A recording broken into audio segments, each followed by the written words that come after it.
Hola, buenos días, profe. Mi nombre es María Alejandra Quiñones y mi compañera se llama Andrea Ortega. Hola, profe.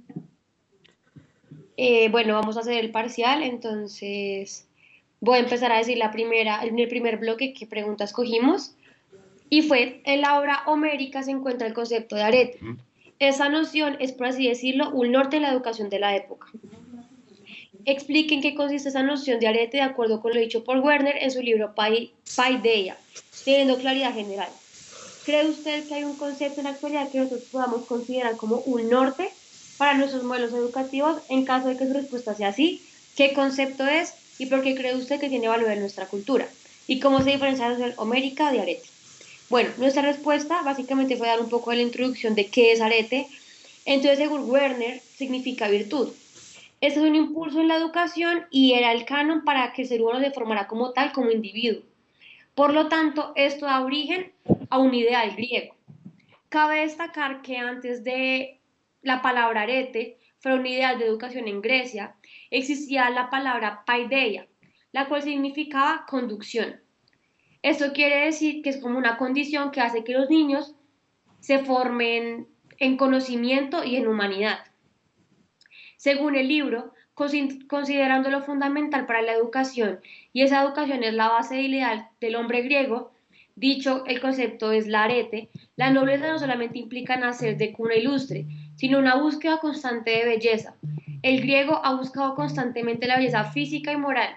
Esta condición es fundamental en el hombre griego para no solamente lograr la belleza, sino para ser acreedor del arete que pueda conducir a la misma gloria de esta propicia.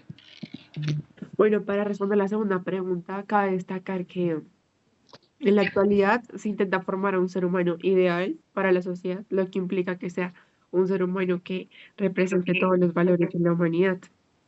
Entonces, el norte en la actualidad sería la moral, ya que en la educación se intenta crear a los seres humanos como seres totalmente morales que diferencien el bien del mal, teniendo en cuenta que la educación para la moralidad se da desde pequeños, a diferencia del arete, em, que es la virtud y es el norte, la virtud es el norte para en la educación, aquí la moralidad es el norte para la educación y para que un ser humano se forme con valores y, y totalmente ético.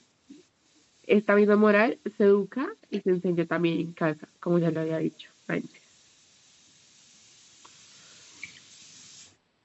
Bueno, en el bloque 2 decidimos escoger la segunda pregunta y la voy a leer. ¿Es posible afirmar que el diálogo es un elemento fundamental en el método socrático? ¿Cree que el diálogo socrático es necesario como método dentro de la educación? ¿Y cómo cree que se puede implementar en la actualidad? Justifique su respuesta haciendo referencia a los textos leídos. Bueno, el método socrático es un método de dialéctica, por lo tanto, el diálogo era fundamental para este método, ya que en este mismo se sostiene una conversación oral donde las personas hablando y mediante preguntas encuentran respuestas a sus mismas preguntas y se abren a más tipos de conocimientos. El diálogo socrático hacía una indagación y búsqueda de nuevas palabras y por lo tanto nuevos conocimientos. Según el libro, partiendo de la inscripción de Oráculo de Delfos, que reza Conócete a ti mismo, Sócrates destaca, como los sofistas, el aspecto objetivo de la reflexión filosófica, en la que empieza dos instrumentos, el razonamiento inductivo y las definiciones universales.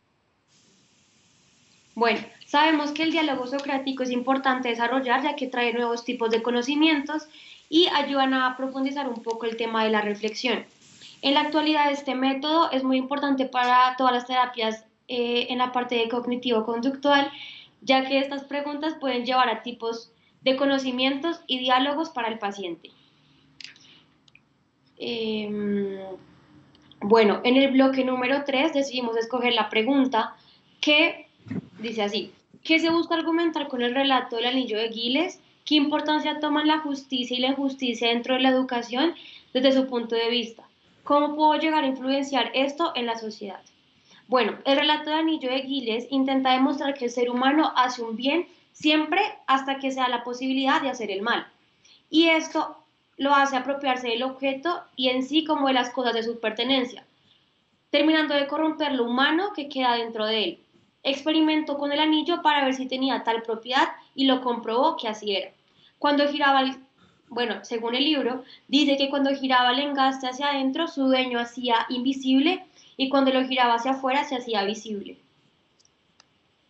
También, bueno, para la segunda parte, la justicia representa un rol en lo educativo, ya que hace que el ser humano se desarrolle en una sociedad más equitativa, la cual elimina barreras para aprender nuevos tipos de conocimientos y que la sociedad tenga la capacidad de formarse en una buena manera. Por lo tanto, la injusticia es la manera contraria de la equidad. Aún así, esta también es importante, ya que sin injusticia no existiría la justicia. Sí, yo quería decir algo importante y es que la injusticia, si la injusticia no existiera, no se limitaría el acceso a la educación. Y en sí la educación es la mayor fuente de virtud, por así decirlo, en la sociedad en la que vivimos actualmente. La educación hace que las mismas personas crezcan como personas y tengan la accesibilidad para tener una vida llevada pues con moral y naturalidad. Y el principio de la educación es que todos tengan como una casa, pero en una sociedad, pues como vimos que es tan injusta, la misma educación varía y cambia los conocimientos, entonces por ende también va a cambiar la moral de la persona. También cabe destacar, según el libro, que justicia es como un bien individual y aquello donde cada uno se cree capaz de cometer injusticias, las comete. En efecto, todo hombre piensa que la injusticia le brinda muchas más ventajas individuales que la justicia. Y está en lo cierto si habla de acuerdo con esta teoría. Y si alguien dotado junto a un hombre justo, simple y noble, que no quiere el decir de ese kilo. Eh, si la injusticia no existiera, no se limitaría el acceso a la educación como dice Aleja. Entonces, pues las personas aprenderían más conocimientos y aprenderían más moral. Y pues aunque la moral también sea en la casa, el bien y el mal también se diferencia en la educación. Y listo. Eso fue todo, profe, gracias. Y ya, ponle pausa. Gracias, profe. Chao.